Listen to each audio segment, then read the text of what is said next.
안녕하세요. 사연을 부탁해입니다. 오늘의 사연을 소개하겠습니다. 어느 날 퇴근 후 집에 들어가자마자 씩씩대고 있자 엄마가 다가와 물었습니다. 너 왜 그래? 무슨 일 있는 거야? 엄마, 그동안 내가 계속 참았거든? 근데 오늘은 도저히 못 참겠어. 뜬금없이 그게 무슨 소리야? 못 참겠다니. 엄마가 어리둥절한 표정으로 바라봤습니다. 새언니 말이야, 진짜 너무하는 것 같아. 새언니가 너무하다니? 알아듣게 말을 해봐. 사실 그동안 신의 짓 한다고 할까봐 내가 계속 참았거든? 근데 해도 너무하잖아. 왜? 무슨 일이 있었는데 그래? 조금 있으면 아빠 생신이잖아. 그래서 새언니한테 어떻게 할 건지 연락했거든. 근데 그게 왜? 전에 엄마 생신 때는 새언니 불편할까봐 오빠한테만 연락했다가 새언니가 자기만 왕따 시킨다고 울고불고 난리 났었잖아. 엄마도 기억나지? 제가 얼굴을 무섭게 구기며 물었는데요. 심상치 않음을 느낀 엄마가 걱정스레 대답했어요. 그랬지. 그래서 이번에는 새언니한테 문자를 보냈단 말이야. 아빠 생신 때 식당 예약할 건데 어떻게 할 거냐고. 잘했네. 잘하긴 뭘 잘해. 바로 새언니한테 전화가 왔는데 이런 걸 문자로 보내냐고 막 짜증을 내더라니까. 아니 그때는 문자로 보내는 게 예의가 아니냐고 따져 물었잖아. 내 말이 그 말이야. 대체 어느 장단에 춤을 춰야 할지 모르겠어. 라며 제가 그날 새언니와 있었던 이야기를 자세히 말했습니다. 조금 전에도 말씀드렸듯이 아빠 생신을 맞이해서 새언니에게 문자를 보냈는데요. 전에는 문자가 아닌 전화를 먼저 했더니 새언니가 불만스레 지적을 했습니다. 아가씨는 의대를 다녀서 그런지 눈치가 없어도 너무 없는 것 같아요. 네? 그게 무슨 소리예요? 지금 이 타임에 의대가 왜 나와요? 그렇잖아요. 대부분 공부만 잘하는 사람들은 IQ는 높은데 EQ는 매우 낮다는 말도 있잖아요. 한마디로 공감 능력, 배려?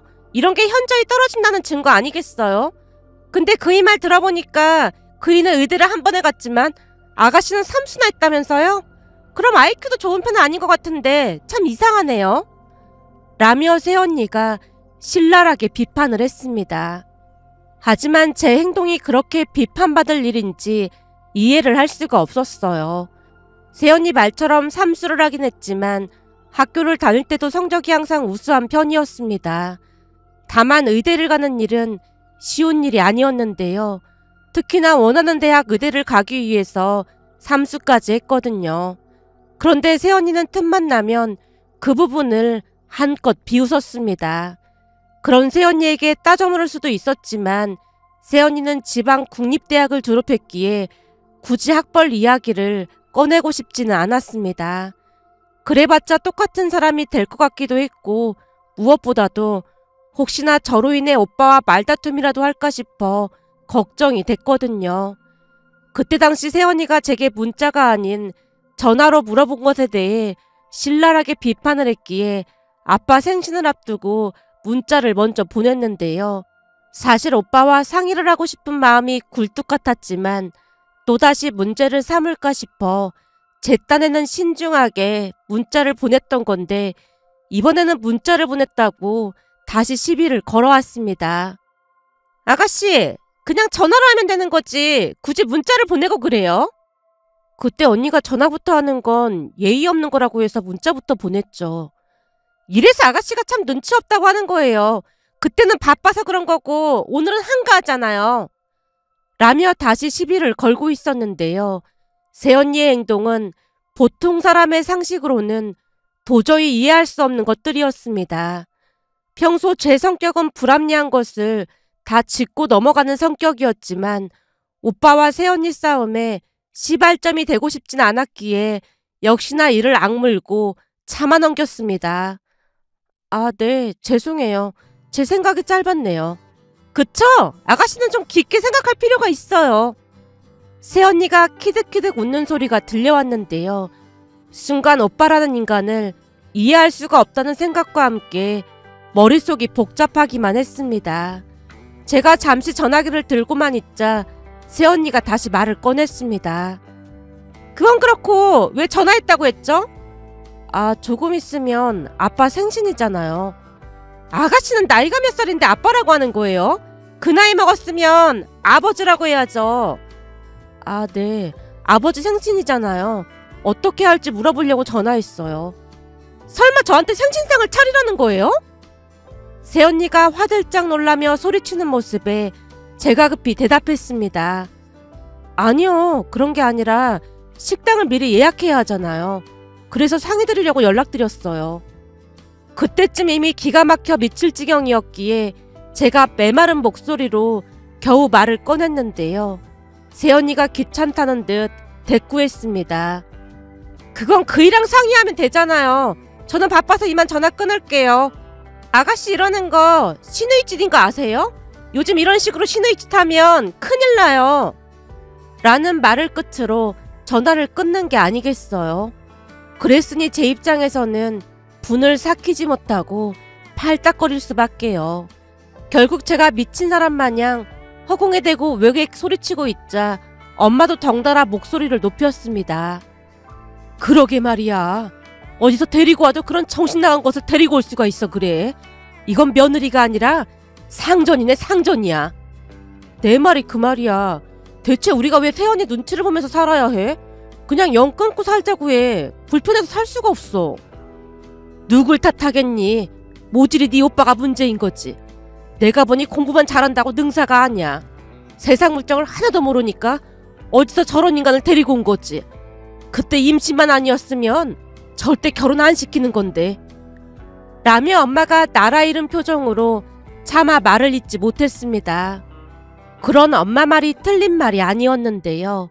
오빠는 공부가 특기이고 취미라고 할 정도로 공부를 잘했어요. 문제는 공부 말고는 할 줄 아는 게 없다는 게 단점이라면 큰 단점이었는데요.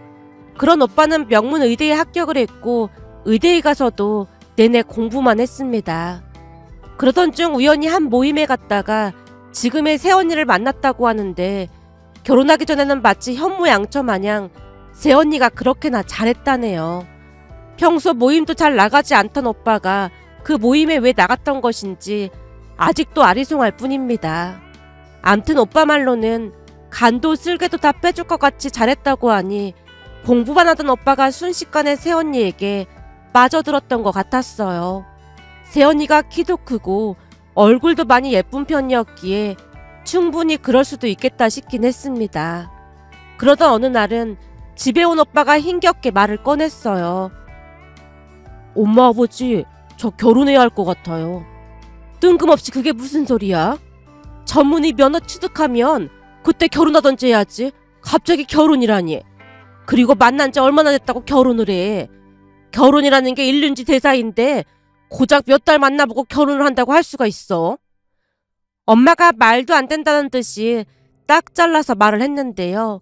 엄마도 그럴 수밖에 없었던 것이 오빠는 응급의학과 레지던트라서 하루하루 눈코 뜰 새 없이 바빴거든요. 그런 와중에 갑작스레 결혼을 하겠다고 하니 부모님이 놀랄 수밖에요. 거기다 만난 지 얼마 되지도 않았는데 결혼 이야기를 꺼냈으니 당연히 기가 막힐 수밖에요.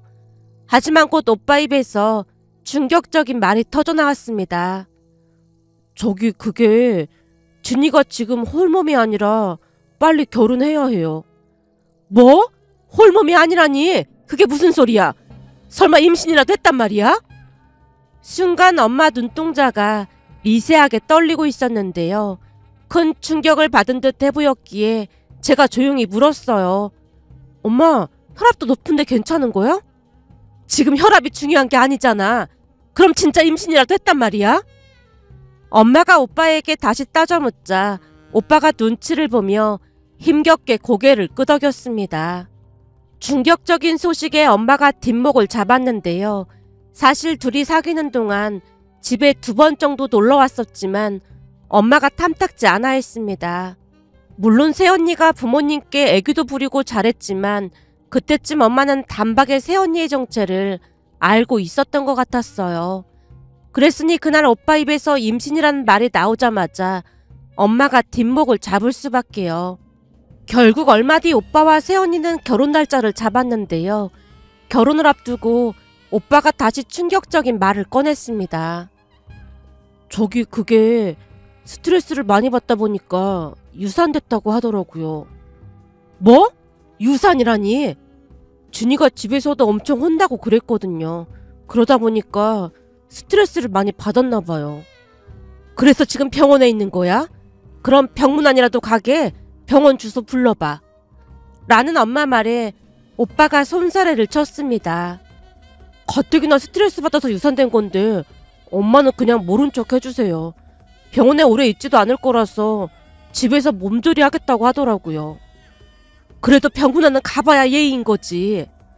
괜찮아요. 제가 마음만 전할게요. 라는 오빠 말에 엄마가 봉투에 돈을 넣어서 오빠에게 주며 몸조리에 보태라는 말을 잊지 않았습니다. 그날 오빠가 집을 나서자마자 제가 조용히 물었어요. 그럼 결혼은 어떻게 되는 거야? 어떻게 되긴 뭘 어떻게 돼. 아니 유산됐다고 하니까 물어보는 거잖아. 유산이 됐어도 결혼은 그냥 하는 거지. 그걸 뭘 물어보고 그래. 난 그냥 엄마가 예비 새언니를 마음에 안 들어 하니까 물어본 것 뿐이지. 그렇다고 헤어지라고 하면 천벌받는 거지. 나도 딸 키우는 입장에서 그러면 되겠어? 그리고 지들끼리 살 건데 내 맘에 들고 말고가 어딨어. 지들끼리 알아서 잘 살면 되는 거지. 다만 그리 됐으니까 지금 마음이 얼마나 안 좋을까 그래. 라며 무척 안쓰러워했습니다. 그 뒤 오빠와 새언니는 예정대로 결혼식을 올렸는데요. 유산이 된 뒤 새언니는 충격으로 다니던 회사도 그만뒀다고 했습니다. 물론 가족 모두 그 부분을 이해했고요. 그런데 결혼하고 3개월쯤이 지나자 새언니가 서서히 본색을 드러내기 시작했는데요. 회사를 그만둔 새언니는 집에서 내내 배달 음식만 시켜 먹고 오빠를 달달 볶아댔거든요. 어느 날 일이 있어서 오빠를 만나러 갔더니 오빠 얼굴이 많이 상해 있어서 걱정스레 물었어요. 오빠 어디 아픈 거야? 아니 내 얼굴이 왜? 지금 그걸 몰라서 묻는 거야? 볼이 움푹 패이고 다크서클도 턱 밑까지 내려와서 상태가 엄청 안 좋은데? 진짜 어디 아픈 거 아니야? 그래? 많이 안 좋아 보여? 안 좋아 보이는 정도가 아니라니까. 혹시 무슨 일 있는 거야? 제가 걱정스레 오빠 얼굴을 살피고 있자 오빠가 눈치를 보다가 힘겹게 말을 꺼냈습니다. 사실은 내가 어디 가서 말도 못하고. 뭔데 그래? 네 새언니 말이야. 결혼하고 조금 이상해졌어. 이상해지다니? 그게 무슨 소리야? 결혼 전에는 형무양처도 그런 형무양처가 없었거든. 수시로 도시락도 싸주고 엄청 알뜰한 사람이었는데 결혼하고는 아주 딴 사람이 됐어. 병원 구내식당에서 밥을 먹을 수 있으니까 내가 도시락은 바라지도 않는데 그 사람이 회사 그만두면서 살림을 전적으로 다 하기로 했던 거였거든. 근데 집밥을 먹어본 적이 거의 없어. 뭐? 그럼 밥을 어떻게 먹어? 대부분 배달시키거나 그것도 귀찮으면 라면 끓여서 먹으라고 하더라고. 오빠 엄청 힘들게 일하는데 너무하는 거 아니야? 그런 건 진지하게 대화를 해서 해결을 해나가야지. 대화를 하려고 하면 말도 안 되는 소리를 하면서 소리 지르고 난리도 아니야. 그러다 보니까 대화 자체가 불가능해. 미치겠다 진짜. 그래서 어떻게 살아? 오빠가 너무 물러터졌으니까 만만하게 보고 그러는 거야. 사실 내가 이런 말까지 안 하려고 했는데 결혼할 때 집도 우리 집에서 다 해줬고 혼수도 가전제품 몇 개 해온 게 다잖아. 상견례 때 사돈 어르신이 의사라고 유세 부리지 말라고 했던 것도 기억나지? 그날 집에 와서 엄마 눈물까지 흘린 거 모르지? 엄마가 우셨어? 당연한 거 아니야? 마치 오빠가 임신시킨 것처럼 몰아붙이면서 대역 죄인을 만들었잖아. 나도 듣는 내내 속에서 열불이 터졌는데 엄마는 오죽했겠어? 아무리 그래도 오빠한테 그러는 건 너무 웃긴 거잖아. 거기다 고작 레지던트라는 말에 우리 모두 얼마나 충격을 받았는지 모른다니까. 내가 볼 때 오빠 결혼 잘못한 것 같아. 제가 눈치를 보며 결국 그 말까지 꺼내고 말았는데요. 오빠가 버럭했습니다. 그래도 내가 선택한 사람인데 말 함부로 하지 마라. 내가 오죽하면 이러겠어. 라는 말에 오빠가 땅이 꺼져라 한숨을 내쉬었습니다. 그 뒤에도 새언니의 만행은 이루 헤아릴 수가 없었는데요. 가장 기가 막혔던 것은 오빠가 생각만큼 월급이 많지 않다며 강한 불만을 제기하기도 했습니다. 엄마 생신날 엄마 앞에서 불만 가득한 목소리로 말을 했거든요. 아무리 레지던트라고 해도 명색의 의사인데 월급이 어마어마하게 많을 줄 알았거든요. 근데 생각보다 적더라고요. 그래서 많이 못 넣었어요. 그래도 그이는 바빠서 오지도 못했는데 저는 왔으니까 괜찮은 거죠? 그래, 신경 써줘서 고맙구나. 라며 엄마가 노여운 얼굴을 애써 감추며 말했는데요. 엄마 표정이 말이 아니었습니다. 그런데 며칠 뒤 오빠가 집에 찾아왔고 미안한 표정으로 말을 꺼냈어요. 생신 때 못 찾아뵈서 죄송해요. 일이 너무 많아서 올 수가 없었어요. 바쁘면 그럴 수도 있지 뭐. 제가 많이 드리고 싶었는데 조금밖에 못 넣어서 죄송해요.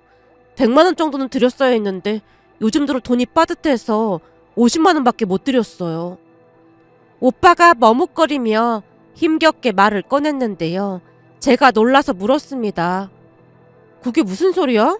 새언니가 엄마한테 10만 원 드렸는데 50만 원이라니? 뭐? 10만 원? 엄마 진짜 10만 원 받으셨어요? 그게 괜찮아. 얼마 준 게 뭐가 중요하다고 그래. 엄마가 별일 아니라는 듯이 손사래를 쳤습니다. 순간 오빠 얼굴이 말이 아니었는데요.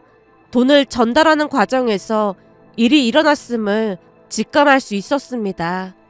그날 내내 심각한 표정으로 앉아있던 오빠가 집을 나서자마자 엄마가 저를 나무랐습니다. 넌 왜 쓸데없는 말을 해서 사달을 만들어? 오빠도 알고는 있어야 할 거 아니야. 다른 날도 아니고 엄마 생신인데 오빠가 10만 원만 했다는 게 뭔가 이상하긴 했어.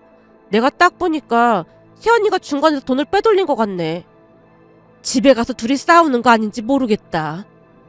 오빠도 새언니 실체를 알아야 한다니까. 오빠가 맨날 호구처럼 거니까 만만하게 보고 더 그러는 거라니까. 오빠가 그러니까 우리까지 우습게 알고 더 그러는 거잖아. 난 살다 살다 새언니 같은 사람은 처음 본다니까. 라는 제 말에 엄마가 땅이 꺼져라 한숨을 내쉬었습니다. 그렇게 며칠이 지나갔고 오빠에게 전화를 해서 물었어요.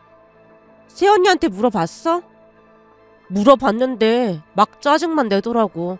그러더니 하는 말이 처남이 힘들어해서 처남 졌다고 하더라고. 내가 한마디만 할게. 오빠 완전 호구 잡힌 거니까 그런 줄이나 알고 있어. 오빠 공부하는 동안 부모님이 부족함 없이 뒷바라지 다 해주고 그랬는데 다른 사람도 아니고 오빠가 부모님한테 그러면 안 되는 거잖아. 새언니가 나한테도 엄청 함부로 했지만 그건 그냥 참고 넘길 수 있는데 부모님한테 함부로 하는 건 앞으로 안 참을 거니까 그런 줄 알아. 똑똑히 전달하란 말이야. 제가 경고하듯 말하고 전화를 끊었고 오빠가 다시 전화를 해왔지만 받지 않았습니다. 그냥 축축해보건대 그 문제로 오빠와 새언니가 다퉜던 게 분명해 보였어요. 그 뒤 아빠 생신이 다가와서 제가 새언니에게 연락을 했더니 마치 보복이라도 하듯 저를 한껏 깔보는 모습에 머리끝까지 화가 치밀어 올랐지만 다시 한번 참았습니다. 괜시레 집안 분란을 일으키고 싶지 않았으니까요. 결국 오빠에게 전화를 해서 새언니의 행동에 대해 말을 전하며 단호하게 말했어요. 앞으로 부모님 생신은 나 혼자 챙길 거니까 신경 쓰지 마. 정말 미안하다. 다 필요 없고 새언니랑 마주치지 않게만 해줘. 오빠가 선택한 사람이고 사랑하는 사람이니까 그건 어쩔 수 없는 건데 우리까지 새언니 때문에 스트레스 받을 필요 없잖아. 알았어. 정말 미안해. 오빠, 하나만 물어볼게. 오빠는 새언니가 정상이라고 생각하는 거야? 나도 문제가 있는 건 알고 있어. 그럼 다행이긴 한데 새언니 행동이 보통 사람의 상식으로는 도저히 이해할 수 없는 거라는 건 알고 있어야 할 것 같아. 한마디로 다 져주기만 한다고 해서 해결될 문제가 아니란 말이야. 잘못된 건 잘못됐다고 따끔하게 말을 해줘야 할 것 같아. 그래, 알았어. 너한테 면목이 없다. 오빠가 축 처진 목소리로 전화를 끊었습니다. 그리고 아빠 생신 때는 오빠 부부 없이 우리끼리만 즐거운 시간을 보냈어요. 물론 아빠 생신날 새언니는 전화 한 통도 없었지만 부모님은 딱히 신경을 쓰지도 않았고 오히려 새언니 얼굴을 마주하지 않아 좋은 듯해 보였습니다. 하지만 시간이 갈수록 오빠 때문에 걱정이 태산일 수밖에 없었고 엄마가 땅이 꺼져라 한숨을 내쉬는 날도 많아져 갔습니다. 아니 아무리 그래도 어쩜 사람 보는 눈이 그렇게도 없을 수가 있어. 그니까 말이야. 집안에 사람 하나 잘못 들어와서 이게 뭐야 진짜. 내가 누굴 탓하겠니. 오빠가 다 받아주니까 더 저러는 거라니까. 집에 가면 배달음식 아니면 라면 끓여 먹으라고 했다잖아. 그러면서 자기는 맨날 여기저기 먹으러 다니고 쇼핑하러 다니느라 정신 없다잖아. 네 오빠가 그래? 사실 엄마 아빠 걱정할까봐 말 못했는데 오빠 사기 결혼 당한 것 같아. 사치도 어마어마한가 보더라고. 이래서 아들 키워봐야 아무 소용도 없다고 하는가 보다. 나도 앞으로 신경 끄고 살아야겠어. 엄마가 굳은 다짐을 한 채 단호하게 말했습니다. 그 뒤 오빠 부부와는 거진 연락을 끊고 살았어요. 오빠도 연락을 끊다시피 했지만 우리는 그냥 모른 척하고 지냈습니다. 그러던 어느 날은 집에 갔더니 집안이 시끌시끌한 게 아니겠어요. 놀라서 집 안에 들어갔더니 새언니가 와 있었고 울며불며 엄마에게 매달리고 있었습니다. 어머님이 그이한테 한 번만 말씀해 주세요. 얘가 왜 이래? 내가 말을 해주긴 무슨 말을 해줘. 그이가 오해한 거라니까요. 그니까 우리 준서 오면 물어본다고 우선 가 있으라고 하는데 대체 왜 이러는 거니? 라는 엄마 말에 새언니가 펑펑 눈물을 흘리다가 다시 말했어요. 그이가 이혼한다고 한단 말이에요. 뜬금없이 이혼하는 건 말이 안 되는 거잖아요. 뭐? 이혼? 준서가 이혼한다고 했단 말이야? 대체 무슨 일인데 그래? 우리 준서가 그러는 데는 이유가 있을 거 아니야. 준서 씨가 오해하고 그러는 거라니까요. 공부만 한 사람이라 그런지 대화도 안 통하고 답답해요. 그러니까 어머님이 제 편 좀 들어주세요. 새언니가 엄마에게 막무가내로 매달리고 있었어요. 순간 쎄한 느낌이 들어서 조용히 밖으로 나가 오빠에게 전화를 했습니다. 오빠, 대체 무슨 일이야? 그 사람 아직도 거기 있는 거야? 진짜 미쳐도 단단히 미친 여자라니까. 오빠 입에서 막말이 터져나오고 있었는데요. 평소 오빠가 쓰는 단어가 아니었기에 놀란 채 다시 물었습니다. 대체 왜 그러는 건데? 내가 가서 얘기하려고 했는데 나 이혼할 거야. 뭐? 이혼? 그동안 그 미친 여자가 바람을 피우고 있었더라니까. 뭐? 바람? 나 택시 타고 가고 있으니까 가서 얘기해. 오빠가 전화를 끊었고 제가 다시 집 안으로 들어가서 엄마를 잡고 있던 새언니를 밀쳐냈습니다. 우리 엄마 다치면 어쩌려고 이러는 거예요? 아가씨, 그이한테 말 좀 잘해주세요. 그이가 오해한 거예요. 두 사람이 알아서 해결을 해야지 왜 우리한테까지 와서 이러냐고요. 그동안 우리한테 신경 쓰지 말고 살자면서요. 제가 다 잘못했어요. 그러니까 제발 그이 좀 말려주세요. 다시 한번 말하지만 우리가 상관할 일이 아닌 것 같으니까 알아서 해결하세요. 곧 오빠 온다고 했으니까 조용히 기다리세요. 제가 이를 악물고 얼굴을 무섭게 구기며 말했는데요. 오빠 입에서 바람이라는 단어가 나왔다는 건 절대 그냥 나온 말이 아니라는 확신이 들었거든요. 잠시 후 오빠가 후다닥 뛰어들어왔고 새언니에게 소리쳤습니다. 너 여기서 뭐 하는 거야? 여기가 어디라고 낯짝을 들이밀어? 여보, 진짜 아니야. 그러니까 진정 좀 해. 좋은 말로 할 때 당장 꺼져. 나를 얼마나 만만하게 봤으면 뻔뻔하게 바람까지 피우고 우리 부모님 집에 올 수가 있어. 당장 나가. 오빠 눈이 분노로 이글거리고 있었습니다. 평생을 살면서 그런 모습은 처음이었기에 엄마와 함께 얼어붙은 채 서 있었는데요. 오빠가 새언니를 밖으로 내쫓아버렸습니다. 그리고는 죄인 마냥 입을 뗐어요. 죄송해요. 여기로 찾아올 줄은 진짜 몰랐어요. 대체 이게 다 무슨 일이야? 알고 봤더니 몰래 바람을 피우고 있었더라고요. 오빠가 그동안 있었던 이야기를 해줬는데요. 시간이 갈수록 새언니는 오빠를 더욱 호구 취급했다네요. 어느 날은 병원에서 새벽 근무 중에 갑자기 몸이 좋지 않아 집에 갔다는데요. 현관문을 열자 처음 보는 남자 구두가 놓여있더랍니다. 아마도 오빠가 병원에서 새벽에 일을 하는 일이 많다 보니 겁도 없이 남자를 집까지 데리고 왔던 모양이었어요. 순간 너무나 놀라서 우선 밖으로 나와 오만 가지 생각을 하다가 병원 당직실에서 뜬 눈으로 밤을 새운 뒤 오빠 절친인 민철이 오빠를 찾아갔던 모양이었어요.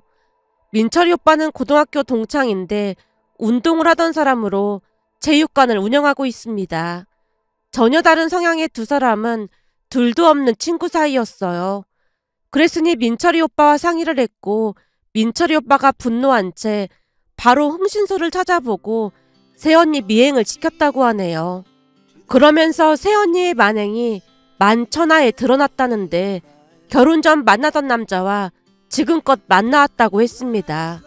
거기다 녹음된 내용 일부를 들어봤더니 의사 나부랭이가 돈도 없다는 말도 수시로 한 모습에 큰 충격을 받을 수밖에 없었습니다. 한참 동안 이야기를 듣던 엄마가 조용히 물었어요. 그럼 민철이가 도와줬단 말이야? 그래도 그런 생각은 했네. 현관에 남자 구두가 있는 거 보면서 그냥 들어가면 안 될 것 같더라고요. 우선 증거를 잡아야 할 것 같아서 그랬는데 그 증거를 잡았어요. 그럼 이제 이혼하는 거야? 네, 그래야 할 것 같아요. 그 바람핀 그놈한테도 소송하고 내가 그 두 인간 가만 안 놔두려고요. 라며 오빠가 이를 갈았습니다.